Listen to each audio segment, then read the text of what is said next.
ఉపాధ్యాయుల ఎమ్మెల్సీగా బీజేపీ అభ్యర్థి మాల్క కొమరయ్య గెలుపొందడం పట్ల హర్షం వ్యక్తం చేస్తూ సిద్దిపేట జిల్లా హుస్నాబాద్ అంబేద్కర్ చౌరస్తాలో బీజేపీ పార్టీ నాయకులు సంబరాలు జరుపుకున్నారు. టపాసులు కాల్చి మిఠాయిలు తినిపించుకున్నారు. 24,000 ఓట్లకు గాను 12,000 మొదటి ప్రాధాన్యత ఓట్లు సాధించి బీజేపీ అభ్యర్థి మాల్క కొమరయ్య ఎమ్మెల్సీగా గెలుపొందడం చారిత్రక ఘట్టమని బీజేపీ నాయకులు అభివర్ణించారు. ఉపాధ్యాయుల సమస్యల పరిష్కారంలో గత బీఆర్ఎస్ ప్రస్తుత కాంగ్రెస్ ప్రభుత్వాలు నిర్లక్ష్యంగా వ్యవహరించాయనడానికి ఈ గెలుపు నిదర్శనమన్నారు.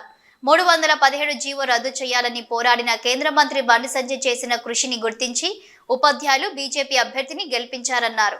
భవిష్యత్తులో ఉపాధ్యాయుల సమస్యల పరిష్కారంలో ఎమ్మెల్సీ మాల్క కొమరయ్య కృషి చేస్తారని ఆశాభావం వ్యక్తం చేశారు.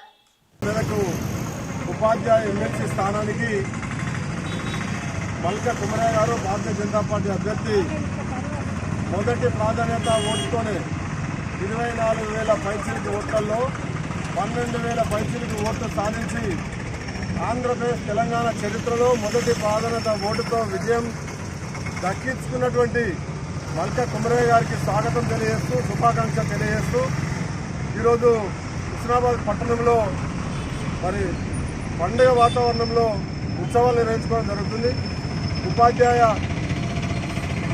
ఉపాధ్యాయులకి సందర్భంగా భారతీయ జనతా పార్టీ తరఫున అభినందనలు, వారికి కృతజ్ఞతలు తెలియజేస్తూ గత 14 నెలల క్రితం కాంగ్రెస్ ప్రభుత్వం ఏర్పడిన తర్వాత ఏ రకంగా ఉపాధ్యాయుల సమస్యలున్నాయి, అధ్యాపకుల సమస్యలున్నాయి, అంతకుముందు కేసీఆర్ ప్రభుత్వంలో ఏ రకంగా వాళ్ళని ఇబ్బంది పెట్టారో మరి ఆ 317 జీవోకు వ్యతిరేకంగా మన పార్లమెంట్ సభ్యులు గౌరవ కేంద్ర మంత్రివర్యులు బండి సంజయ్ కుమార్ గారు ఆనాడు నిర్వహించినటువంటి వీరోచిత పోరాటం ఫలితంగా ఇవాళ ఉపాధ్యాయుల గుండెల్లో మరి అధ్యాపకుల గుండెల్లో భారతీయ జనతా పార్టీ మాత్రమే మా సమస్యల పరిష్కారం కోసం పోరాడుతుంది, పనిచేస్తుంది అని నమ్మి ఈరోజు అత్యధికమైనటువంటి అంటే రెండో అభ్యర్థికి దాదాపు 5,000 పైచిలకు ఓట్ల తేడాతో అద్భుతమైనటువంటి ఘన విజయం అందించినటువంటి ఉపాధ్యాయ వర్గాలకు మరి హృదయపూర్వకంగా ధన్యవాదాలు తెలియజేస్తూ